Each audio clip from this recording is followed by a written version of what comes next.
Hello, hi, good morning and welcome to chemistry concept. Student, रोज रोज ये fresh वाला ही मूड होता है आपके क्लास में, क्यों पता है? सबसे पहला लेक्चर किसका होता है? हाँ, केमिस्ट्री का। सुबह सुबह 8 बजे जैसे ही क्लास में आते हैं तो सबसे पहला लेक्चर केमिस्ट्री का, और मॉर्निंग में good morning good morning good morning हो जाता है बहुत बार। तो we are feeling very fresh today. Anyway, आज क्या पढ़ने वाले हैं? रोज का क्वेश्चन, आज क्या पढ़ने वाले हैं हम किसी को पता है? स्ट्रक्चर ऑफ एटम तो भाई कब से चल रहा है। टॉपिक क्या पढ़ने वाले हैं वो बताओ। किसी को नहीं पता, आज मैंने सीक्रेट रखा है। मैं आपको टेक्स्ट बुक की एक्सरसाइज में जो थोड़े बहुत क्वेश्चन दिए हैं वो सॉल्व करवाने वाली हूँ।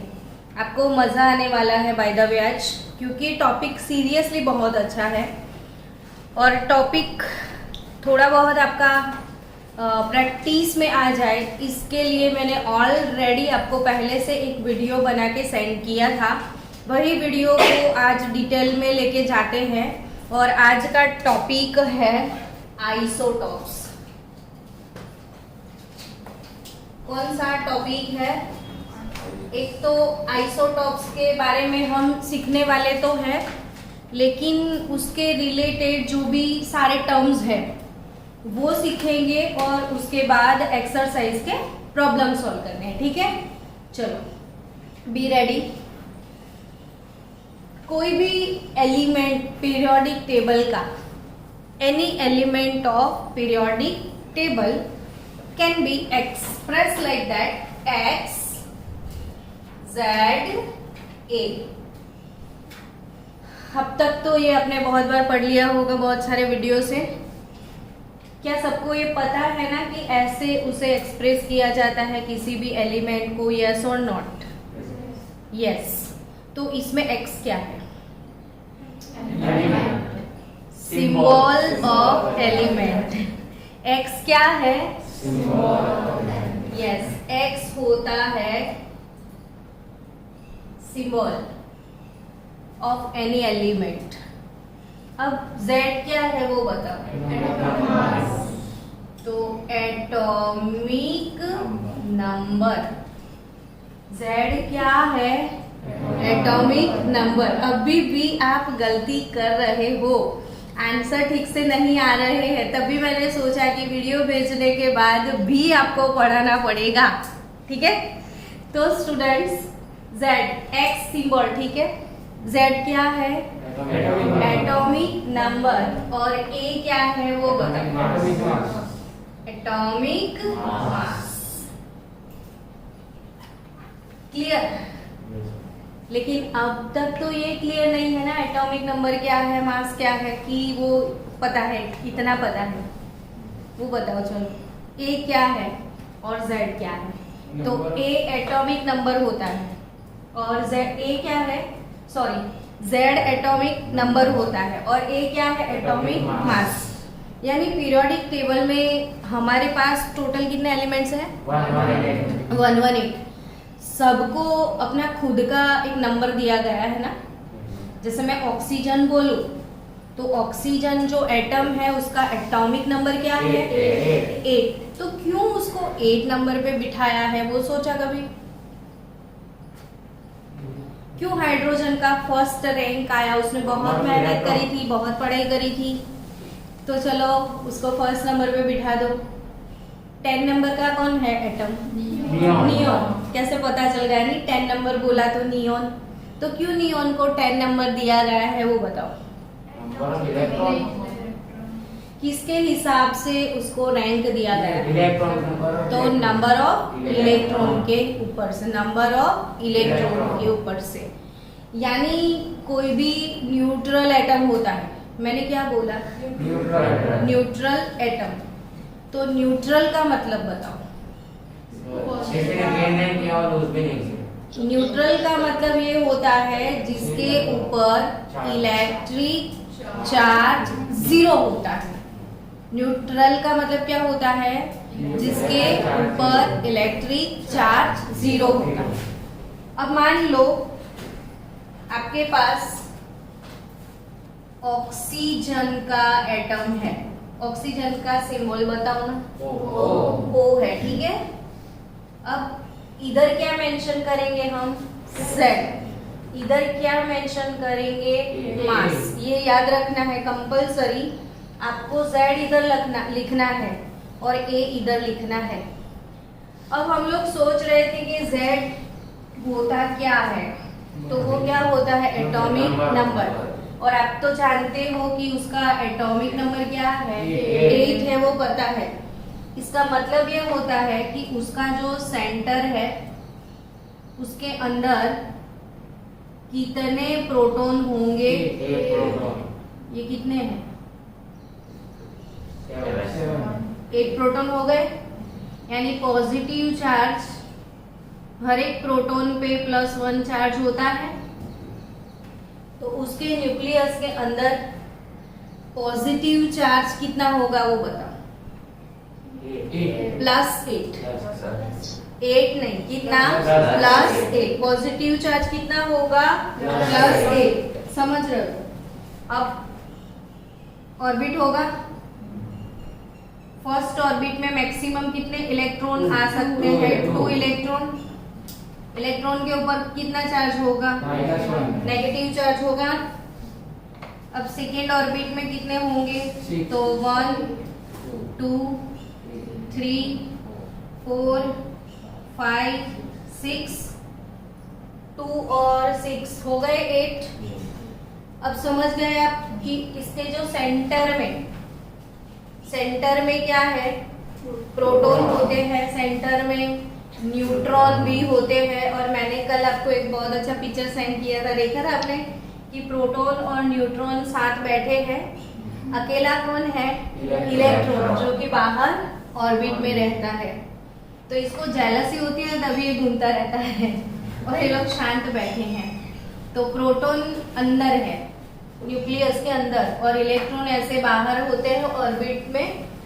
तो ऑक्सीजन में कुल इलेक्ट्रॉन कितने हैं, 8। प्रोटॉन कितने हैं, 8। तो ऑक्सीजन का टोटल चार्ज, पॉजिटिव चार्ज कितना हुआ, और इलेक्ट्रॉन का मिला के, तो उसके ऊपर टोटल चार्ज कितना हुआ, 0। समझ में आया। तो ऑक्सीजन के ऊपर टोटल चार्ज 0, उसी को हम बोलते हैं इलेक्ट्रिकली न्यूट्रल। क्या बोलते हैं हम, तो कोई भी एटम क्या होता है, इलेक्ट्रिकली न्यूट्रल, लेकिन वो इलेक्ट्रॉन को लूज कर सकता है, इलेक्ट्रॉन को गेन कर सकता है। समझ में आया। अब मान लो इसने एक इलेक्ट्रॉन लूज कर दिया, तो प्रोटॉन कितने हैं, +8 है। एक इलेक्ट्रॉन लूज कर दिया तो नेगेटिव चार्ज कितना हो जाएगा, तो उसके ऊपर +1 चार्ज आ जाएगा कि नहीं। तो जब हम इलेक्ट्रॉन लूज करते हैं ना, तो अपना नेगेटिव चार्ज हम लूज करते हैं, तब हमारे ऊपर कौन सा चार्ज आ जाता है, पॉजिटिव चार्ज। आया कि नहीं समझ में। मान लो ऑक्सीजन ने 2 इलेक्ट्रॉन गेन कर दिए, एडिशनल मैंने 2 डाल दिए। एक चीज सीखी होगी आपने कि जब इलेक्ट्रॉन आते हैं या इलेक्ट्रॉन जाते हैं, आते जाते रहते हैं, कौन, प्रोटॉन कभी आते जाते नहीं रहते। कौन आते जाते रहते हैं, एज अ गेस्ट। तो जब इलेक्ट्रॉन आते हैं और इलेक्ट्रॉन जाते हैं, तो पता है वो कहाँ आते हैं, कहाँ से जाते हैं, लास्ट ऑर्बिट में आते हैं। और जाते कहाँ से हैं, लास्ट ऑर्बिट में। यानी हम किसी का इलेक्ट्रॉन लूज करवाएंगे तो कहाँ से करवाएंगे, लास्ट ऑर्बिट से। और किसी के अंदर इलेक्ट्रॉन को एंटर करेंगे तो भी कहाँ से करेंगे। क्लियर ना सबको। यानी इलेक्ट्रॉन आते जाते रहते हैं, लेकिन वो कहाँ आते जाते रहते हैं, लास्ट ऑर्बिट में। आज हम जो छोटी छोटी बेसिक चीजें हैं ना बच्चों, उस पे ज्यादा फोकस करेंगे। कोई ऐसा बहुत बड़ा पहाड़ उठा के नहीं वो डालने वाले हैं, बट जो माइंडसेट होना चाहिए छोटी छोटी चीजों को, जो बच्चे रट्टा मार लेते हैं, उसे हम रिमूव करने का ट्राई करेंगे कि कितना प्यारा सा क्यूट सा एक एलिमेंट है ऑक्सीजन, उसके पास कितने प्रोटॉन हैं, 8। तो अंदर से समझो कि हाँ वो सेंटर में होते हैं। फिर आजू बाजू क्या होते हैं, ऑर्बिट्स। ऑर्बिट्स के अंदर क्या होते हैं, इलेक्ट्रॉन्स है ना। तो फर्स्ट ऑर्बिट में मैक्सिमम 2 आ सकते हैं, सेकेंड ऑर्बिट में 6 है, 8 आ सकते हैं, लेकिन उसके पास है ही 6, तो 6 होंगे ना। तो चार्ज कैसे बनता है वो समझ में आया। तो हर एक न्यूट्रल एटम के पास, किसके पास बोला मैंने, हर एक न्यूट्रल एटम के पास। तो हर एक न्यूट्रल एटम के पास पॉजिटिव चार्ज जितना होता है, नेगेटिव चार्ज उतना ही होता है। यानी क्या सेम होता है वो बताओ। Number of proton and number of electron same होते हैं। सबका कंसेप्ट क्लियर ना, क्या सेम होते हैं, number of proton and number of electron वो सेम होते हैं।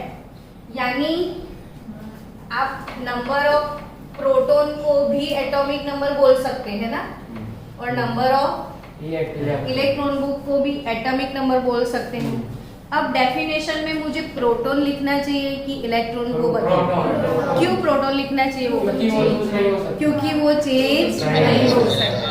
डन, क्योंकि वो चेंज नहीं हो सकता। इलेक्ट्रॉन कैन बी चेंज, यानी उसे लूज कर सकते हो, गेन कर सकते हो, तो उसे हटा दो। तो ऑक्सीजन एटॉमिक नंबर क्या है, अब आप जोर से सब लोग खुद ही बता दो। नंबर ऑफ प्रोटॉन और number of electron in neutral atom. ठीक है ना। चलो अब मास। कितनी बार क्लास में मैंने समझाया कि मेरे पास मास है, तो ये कौन है जिसके पास मास है, तो वो छोटू सा न्यूक्लियस। तो मास के लिए उसके पास क्या क्या है, प्रोटॉन एंड न्यूट्रॉन। तो मास कौन है, प्रोटॉन एंड न्यूट्रॉन। तो तभी मैंने बहुत बार सिखाया है आपको कि number of proton and neutron collectively known as nucleons. Nucleus के बच्चे ऐसा नहीं सीख रहे थे हम लोग, तो इसे क्या बोलते हैं, न्यूक्लियॉन्स। क्या बोलते हैं, न्यूक्लियॉन्स। चलो फाइनली कंसेप्ट क्लियर सबका। अब Z बोले तो क्या, number of proton, number of proton यानी P है ना। और A बोले तो क्या, number C plus N, P plus N, number of proton plus number of neutron. अब P की जगह पे क्या Z को लिख सकते हैं हम लोग, यस यस। तो A is equal to Z plus N हो सकता है। तो N क्या होगा, A माइनस Z, यानी N होता क्या है, नहीं N होता क्या है, neutron, number of neutron. N क्या होता है, नंबर ऑफ न्यूट्रॉन। N क्या है, नंबर ऑफ न्यूट्रॉन। पक्का। चलो B। मैम हाँ मैम प्रिंसिपल क्वांटम नंबर और ये न्यूट्रॉन के जो हम बताते हैं एन से बताते हैं दोनों को, तो दोनों में कोई डिफरेंस होगा। अभी हम क्वांटम नंबर पढ़ रहे हैं। नहीं मैं ऐसा नहीं कह रहा मैम, न्यूट्रॉन का सिंबल भी एन ही और ओके न्यूट्रॉन का सिंबल n है और प्रिंसिपल क्वांटम नंबर का सिंबल n है। तो ये तो है। ऐसे तो बहुत सारे सिंबल, जैसे मोल का सिंबल भी क्या है, स्मॉल n है ना। तो वो फिर अपने आप से आपको डिफरेंशिएट करना पड़ेगा।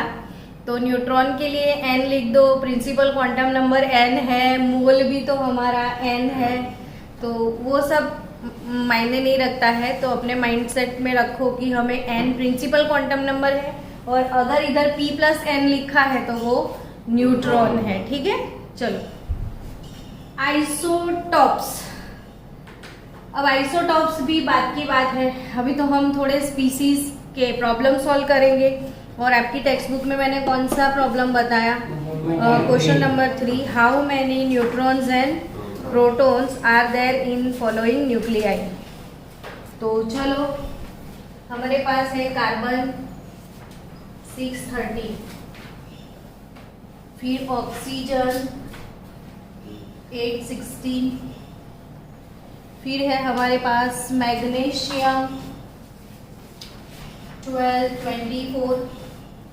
चलो, इन 3 न्यूक्लियाई में student calculate number of proton, neutron and electron fast. इसके लिए स्पेशल 2-3 वीडियोस है स्टूडेंट, लेकिन आज मुझे कोई स्पेशल क्वेश्चन सिखाने का है आपको, तो थोड़ा बहुत आपका कंसेप्ट क्लियर हो जाए, फिर बाद में हम लोग वो प्रॉब्लम्स में चलते हैं। Fast fast fast. हाँ, हो डन ना? ओके, चलो चलो ध्यान दो, डन है। तो बच्चों, कार्बन की बात करें तो number of proton, number of electron and number of neutron क्या है वो बताओ। अगर कार्बन की बात करें तो नंबर प्रोटॉन है 6। हाँ, तो हमें इसको बोलना है Z और इसको बोलना है मास N। तो प्रोटॉन क्या होंगे वो बताओ। 6, यानी atomic number Z is equal to P होता है ना। तो प्रोटॉन 6 है, लेकिन वो न्यूट्रल एटम है, तो जितने प्रोटॉन उतने ही इलेक्ट्रॉन। तो 6 प्रोटॉन के पास इलेक्ट्रॉन भी 6 होंगे। तो नंबर ऑफ न्यूट्रॉन क्या होगा, कैसे निकालेंगे?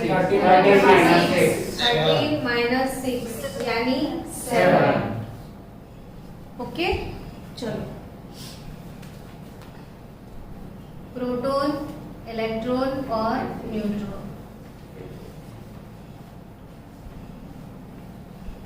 बोलो क्या होगा? Proton 8 and neutron 8। प्रोटॉन 8 और न्यूट्रॉन 8। कैसे प्रोटॉन 8? तो ये 8 और ये न्यूट्रॉन इलेक्ट्रॉन भी 8 ना। Yes. और न्यूट्रॉन 16 माइनस 8, 16 माइनस 8, तो वो भी हो जाएगा 8। चलो, इसके प्रोटॉन बताओ, इसके इलेक्ट्रॉन बताओ, 12. इसके न्यूट्रॉन बताओ। 12 प्रोटॉन 12 प्रोटॉन है, 12 इलेक्ट्रॉन है और 12 सब कुछ 12 इसका भी। तो ये समझ में आ गया, ठीक है। थोड़ी थोड़ी प्रैक्टिस करनी है, उसके साथ साथ थोड़े टफ क्वेश्चन की तरफ जाना है। चलो, ये आपको समझ में आ गया है, तो कुछ और सोचते हैं, ठीक है। अगर आपके पास है फ्लोराइड 1735, अगर आपके पास है एल्यूमिनियम 1327, अगर आपके पास है सल्फर 1632, तो अब बताओ, ये आयोनिक स्पीसीज है। ये क्या है? Ionic species. ये न्यूट्रल एटम नहीं है, ये ऐसे स्पीसीज है, या तो उसने इलेक्ट्रॉन गेन किया है या तो उसने इलेक्ट्रॉन लूज किया है। अच्छा, इसमें से गेन किसने किया है, लूज किसने किया है, वो बताओ। एल ने लूज किया और सल्फर ने, अच्छा, और क्लोराइड ने। यानी आपको अब ये भी अच्छे से समझ में आ गया है कि जो इलेक्ट्रॉन को लूज करते हैं वो कैटायन बनते हैं। क्या बनते हैं? अच्छा, कैटायन वर्ड सुना है?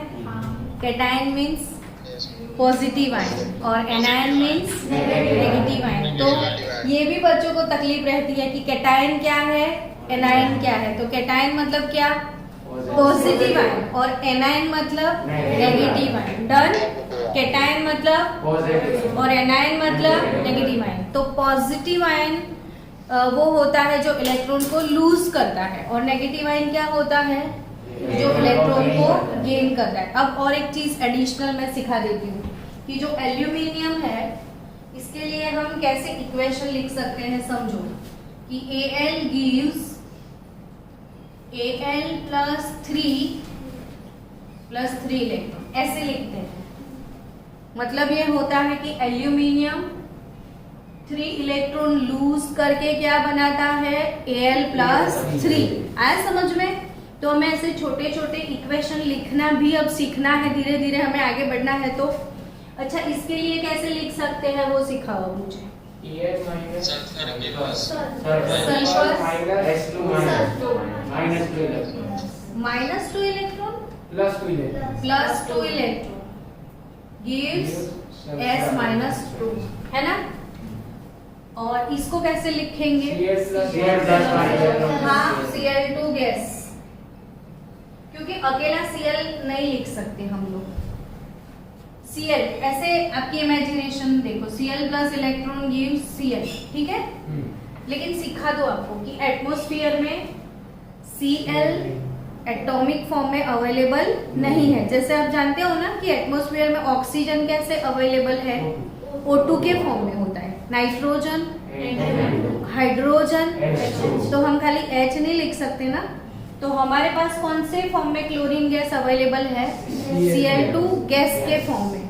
तो इसलिए हम ऐसे लिखते हैं Cl2 गैस। अब आप सोचोगे कि ये तो 2 Cl है, यस और नॉट? कितने Cl है? तो आप ऐसे लिख सकते हो। अगर ऐसे नहीं लिखना है तो हाफ कर लो, हो गया। तो ये लिखने का मेथड समझ में आया? जस्ट ये मेथड सिखा रही थी कि कैसे लिखना चाहिए। अगर हाइड्रोजन इलेक्ट्रॉन गेन करता है, कौन?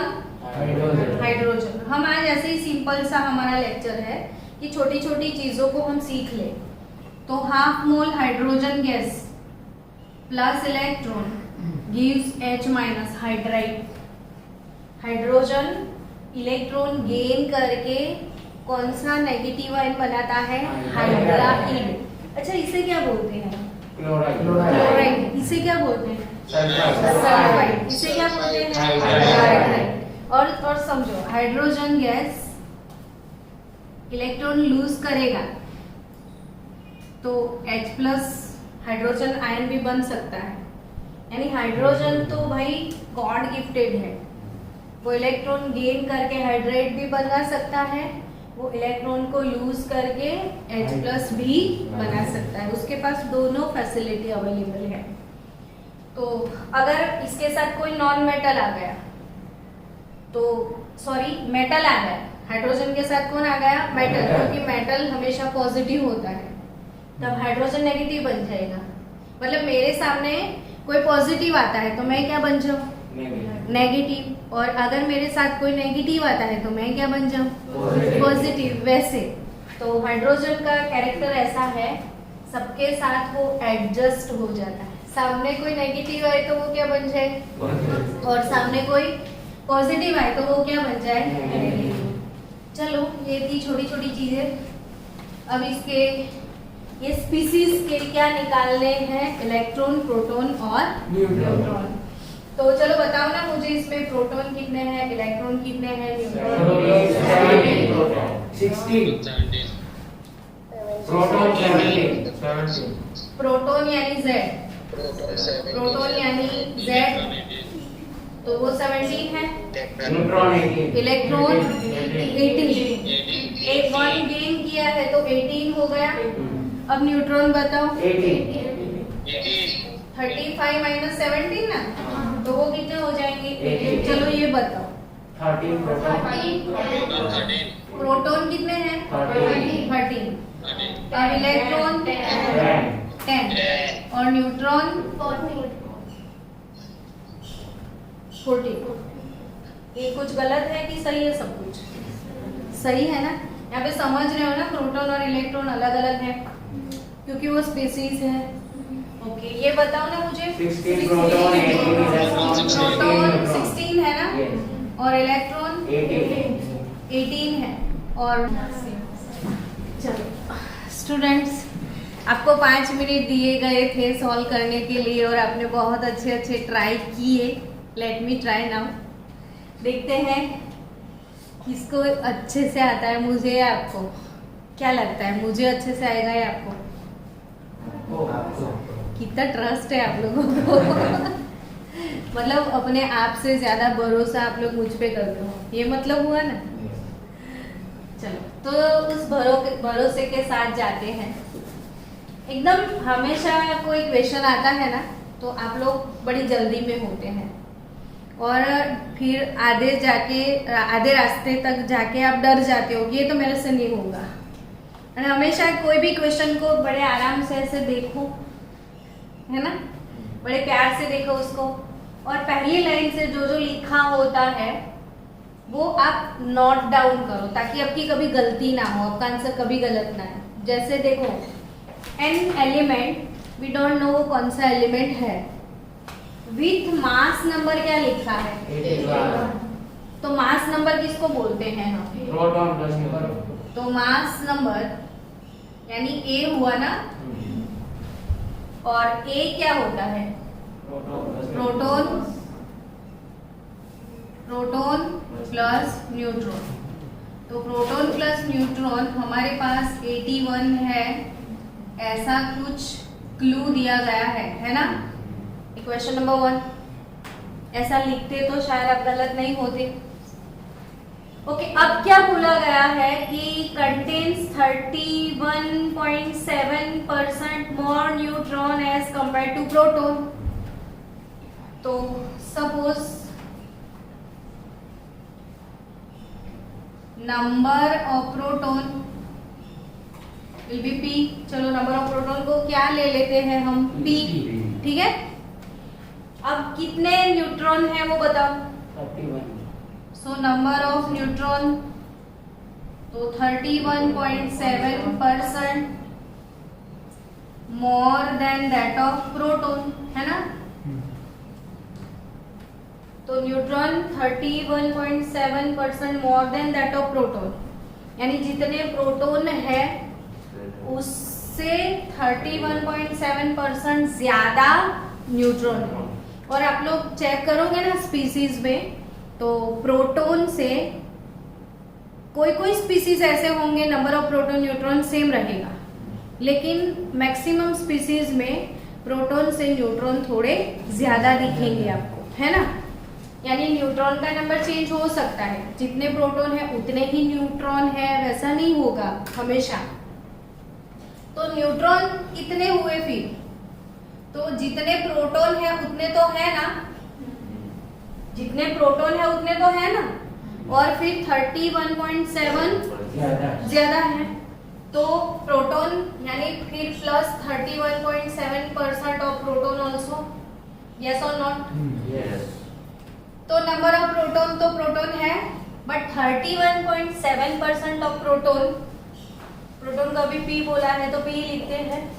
तो कैसे लिखते हैं, 31.7% प्रोटॉन के कैसे निकालोगे, 31 × 81 डिवाइडेड बाय 100। आपको कोई बोले कि 1000 के 25% क्या होते हैं, 25% ऑफ 1000, तो कैसे निकालते हो कि 1000 इंटू 25 डिवाइडेड बाय 100, ऐसे परसेंटेज निकलते हैं, समझ रहे हो।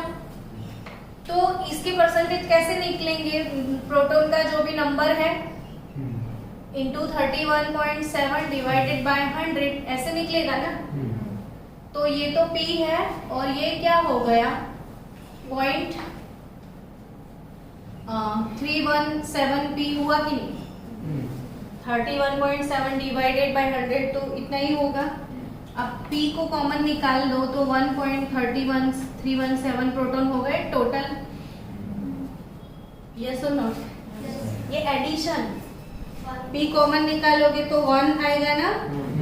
देखो ये स्टेप भी करना पड़ेगा, P यहाँ पे कुछ नहीं है तो 1 प्लस 0.317 इतना हुआ, तो दोनों का एडिशन, यार ये तो क्या हो गया, x प्लस 4x जैसी बात है, तो क्या हो जाएगा 5x नहीं होगा, तो वही तो बात है ये। तो ये 1.317 P हो गया। चलो अब आपके पास क्लू तो है, तो प्रोटॉन कितने हैं, प्रोटॉन जितने हैं उतने हैं, प्लस न्यूट्रॉन कितने आए आपके 1.317 P जितने आए, इज इक्वल टू कुल मिला के मास नंबर क्या है 81 81। समझे कि नहीं? अब क्या करें? 2p 2p यानी p निकल गया कॉमन फिर से और 1 प्लस ये हो गया सॉरी 317 हुआ ना, इज इक्वल टू 81। तो p is equal to 81 divided by 2.317 कितना आंसर आया? 35। तो प्रोटॉन कितने निकले आपके? 35 निकले। तो न्यूट्रॉन कितने निकलेंगे? 81 माइनस हाँ, यहाँ से न्यूट्रॉन मिल जाएंगे 46 46। तो आपको तो न्यूट्रॉन नहीं चाहिए, आपको असाइन द एटॉमिक सिंबल बोला है। अब सोचो, पीरियोडिक टेबल तो आपका कंप्लीटली प्रिपेयर हो चुका है, तो 35 नंबर का एलिमेंट कौन सा है? 35 नंबर का एलिमेंट। अब आपको इम्पोर्टेंस पता चलेगा पीरियोडिक टेबल का। पता चला ना पीरियोडिक टेबल का इम्पोर्टेंस क्या है? क्लोरीन तो 17 नंबर पे है। ब्रोमीन 35 नंबर पे कौन है? ब्रोमीन। तो ब्रोमीन का नंबर है 35। अब ये 35 इसका एटॉमिक नंबर Z इधर लिखते हैं ना, तो मास किधर लिखते हैं? कितना लिखूं? आई बात समझ में? तो इट्स ब्रोमीन 35 81। ठीक है, अब ऐसा और एक क्वेश्चन है, उसे भी हम लोग सॉल्व करते हैं। 36.45 चलो student, an ion with mass number, मैंने जैसे आपको पहले से बोल दिया है कि जैसे क्वेश्चन पढ़ते हो ऐसे शांति से लिखते जाओ। पहले क्या बोल दिया उसने? एन आयन यानी कोई आयन है। आयन है मतलब गेन या लूज किया हुआ है। अब क्या बोला है इसने? Mass number 56 contains 3 unit of positive charge. तो सपोज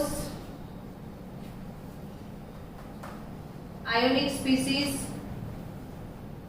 X सपोज करके +3 चार्ज डाल देते थे, ऐसा ही कुछ होगा, क्योंकि उसने बोला क्या है? Suppose our ionic species will be X+3। मैं लिखती नहीं हूँ, आप लिख देना पूरा।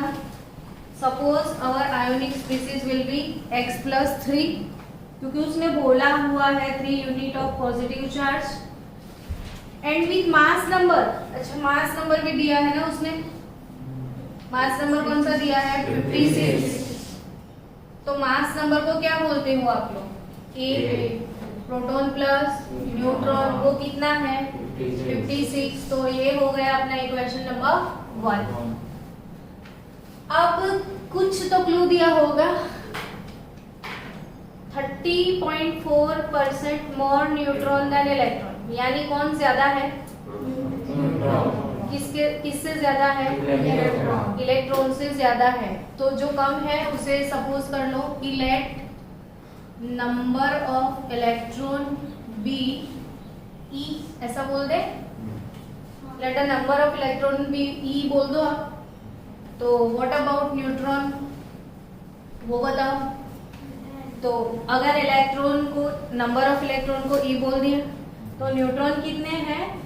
30.4% मोर न्यूट्रॉन देन इलेक्ट्रॉन, यानी न्यूट्रॉन कितने हैं तो इलेक्ट्रॉन जितने हैं उतने तो है ना। और फिर 30.4% ऑफ ई, ऐसा बोल सकते हो ना। E plus 30.4% of e more number of neutron. So e plus 30.4 into e divided by 100, ऐसे लिखना है ना। So neutron will be e plus 0.304 e. Yes और नॉट? देन कितने हो जाएंगे? 1.304 ई। इतने ई हो गए, ठीक है। अब न्यूट्रॉन तो आ गए। अच्छा, प्रोटॉन कितने होंगे सोचो। तो भाई ये तो, हाँ, न्यूट्रॉन आपके पास है, तो प्रोटॉन कितने होते हैं? तो एक मिनट, उसने क्या बोला है कि उसके ऊपर कितना चार्ज है? यानी इलेक्ट्रॉन तो 3 लूज हो चुके हैं, तो प्रोटॉन कितने होंगे? E+3 जितने होंगे। देखो एल्यूमिनियम 13+3 है, ठीक है? नहीं समझ में आ रहा है तो ऐसे सोचो, तो एल्यूमिनियम में प्रोटॉन कितने हैं? 13 है ना, और इलेक्ट्रॉन कितने हैं? 10। तो अब समझ चुके हो कि पॉजिटिव चार्ज है ना, पॉजिटिव चार्ज +3 यूनिट, तो +3 का मतलब क्या होगा कि उसने 3 इलेक्ट्रॉन लूज किए हैं, तो 13 प्रोटॉन 13 इलेक्ट्रॉन थे, अब 3 लूज कर लिए तो 10 हो गए, यानी जो प्रोटॉन का नंबर है वो इलेक्ट्रॉन से 3 ज्यादा होगा कि नहीं? समझ गए? अब ये इक्वेशन को फॉलो करो। मास नंबर कितने हैं? 56 है ना। नंबर ऑफ न्यूट्रॉन कितने हैं? 1.304 E। प्रोटॉन कितने हैं? E+3। कुल मिला के कितना हो जाएगा? 56। अब 3 को पहले हटा दो, 56 - 3 कितने हो गए? 53। 1.304 E हो गए, तो व्हाट इज E हियर?